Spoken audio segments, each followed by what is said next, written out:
प्रिया जी, अयोध्या से। राधे राधे महाराज जी। जी।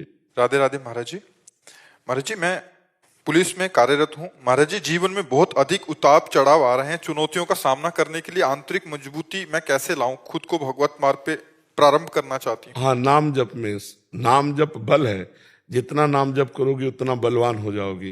ये जो हम चाहते हैं कि ना करें फिर भी हम करते हैं, या जो हम चाहते हैं करें नहीं कर पा रहे हैं, इन दोनों के लिए हमें नाम बल की आवश्यकता है। हम जितना नाम जप करेंगे उतने हमें बल आता चला जाएगा। नाम जप जरूर करो, सबका मंगल इसी में होगा। आप देख लीजिए, खुद देख लीजिएगा।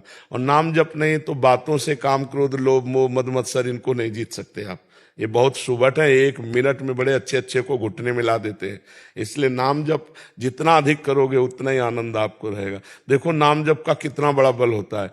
एक दिन ठाकुर हरिदास जी महाराज चैतन्य महाप्रभु के परिकर के हैं, हरे कृष्ण कृष्ण कृष्ण हरे हरे, हरे राम राम राम हरे हरे, जोर जोर कीर्तन कर रहे थे। तो एक धनी मानी 2-3 वैश्याओं के साथ निकला। तो धनी मानी ने कहा कि देखो ये महात्मा कितने निष्ठावान है, नाम जप कर रहे हैं। तो उन वैश्याओं में कुछ चंचल स्वभाव की तो होती है। तो उन्होंने कहा हमको एक दिन का अवसर दो, इनकी भक्ति को अभी देख ले हम। उसका ठीक है।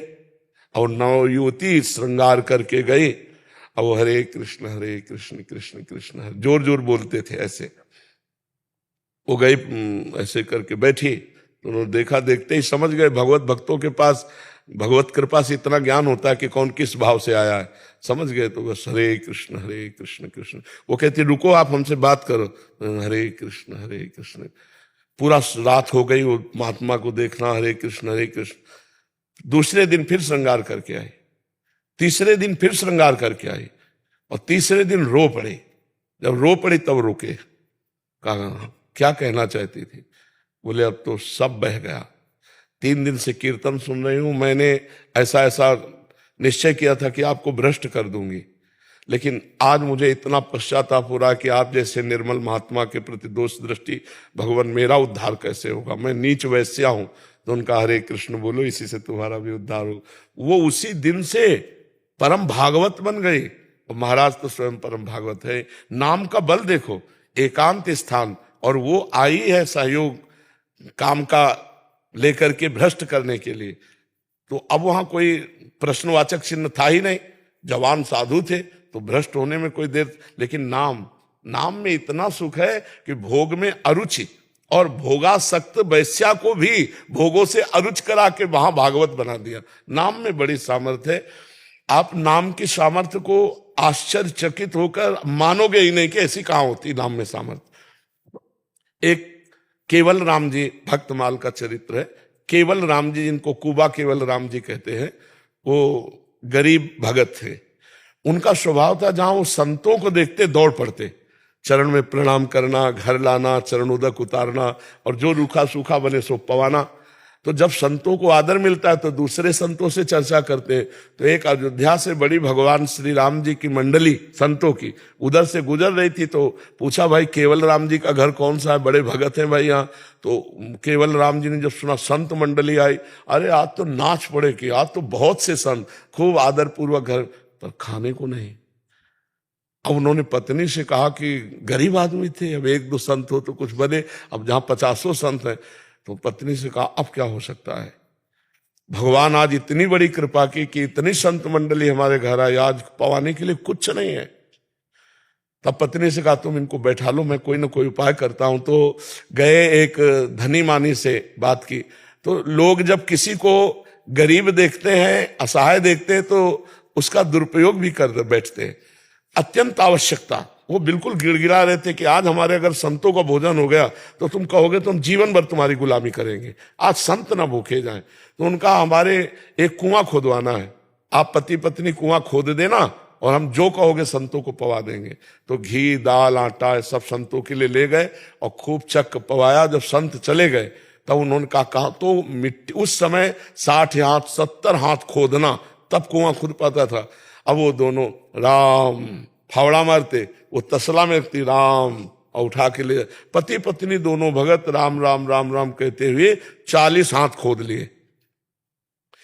अब जे ही नीचे वो खोद रहे थे, ऊपर वो रस्सी से मिट्टी खींच रही थी, तो जो बालू वाली मिट्टी थी वो ऐसे धंस गई। पूरा कुआं बैठ गया। अब उनके बचने की तो कोई संभावना ही नहीं केवल राम जी के। लेकिन देखो संत सेवा और भगवान नाम का प्रभाव। अब पत्नी बहुत व्याकुल, तो सेठ घबरा गया। उसने कहा उस समय के हिसाब से कि हम आपको पूरे जीवन का खर्चा देंगे, आप मतलब विकल मत होइए, और देखो हमारा तो कोई दोष है नहीं, आपने कहा था, और अब कुआं में वो दब गए तो इसमें हमारा क्या। राजी करके पत्नी को कुछ संपत्ति खान पान दे करके निपटा दिया, और वो मिट्टी बराबर कर दी गई। 1 महीना बाद वहां से राजा का दल निकला, तो राजा के कान में सुनाई पड़ा राम राम राम। तो इतना आर्त भाव था कि वो तत्काल चकित हुए, मंत्री से कहा यहाँ ये आवाज कहां से आ रही। तो उस आवाज को खोजा गया, तो वहां जहां कुआं था ना, वहां से आवाज आ रही थी। बोले राम राम राम राम आवाज। बोले यहां से आ रही महाराज। पूछा यहाँ क्या हुआ था। बोले 1 महीना पहले केवल राम जी थे, बड़े भगत थे, वो सेठ के कहने से कुआं खोद रहे थे, तो मिट्टी धस गई, तो इसी में मर गए, तो हमें लगता है उनकी प्रेत आत्मा है, वो राम राम कहती। बोले नहीं, खुदवाओ इसको। अब वो राजा थे, राज सैनिकों के द्वारा देर न लगी, 1 दिन में खोद लिया गया। तो जहां केवल राम जी बैठे थे, उसके एक हाथ ऊपर से परत लग गई थी मिट्टी की, और वो गुफा में बैठे थे, और शीतल जल और सुंदर भोजन सामने रखा हुआ था। 1 महीना तक रोज भोजन, रोज पानी और रोज ऑक्सीजन भगवान दे रहे थे। तुरंत खोला गया, निकाला गया, तो अब उनकी तो महिमा प्रकाशित हो गई, बड़ा चरित्र लिखा। तो उनसे पूछा गया आपका जी नहीं घबराया, आपको परे। बोले जब मैं राम राम राम, तो मेरे राम जी आए और मेरे साथ बात करते थे, मुझे भोजन पवाते थे, मुझे जल पवाते थे, मैं बड़ी आराम से था। 1 महीना बड़े आराम से हमारा कट। सोचो जरा, ऊपर से पैक हो चुके हैं कि यहाँ घबराहट में प्राण निकल जाए। मान लो ऐसी कोई परिस्थिति भी हो जाए तो घबरा के मर जाए कि हमारी आवाज भी ऊपर नहीं पहुंच रही होगी, हम कब तक बंद रहेंगे, हाय हाय मच जाए। लेकिन राम राम राम राम राम। भगवान शिव ने जो हलाहल बीच समुद्र में निकला, रा कह के पी लिया और मां से बंद। राम नाम से नीलकंठ में, कंठ में एक जरा बूंद भी पानी का रोकना कठिन है। भगवान शिव ने हलाहल विष को भगवान के नाम के प्रभाव से रोक लिया। तो नाम में अपार सामर्थ्य, यदि हम लोग नाम जप करें तो जो करना चाहिए वो हम कर पाएंगे, जो नहीं करना चाहिए उसे हम त्याग देंगे। अगर नाम नहीं जप है तो केवल बातों से तो ऐसा होना संभव है।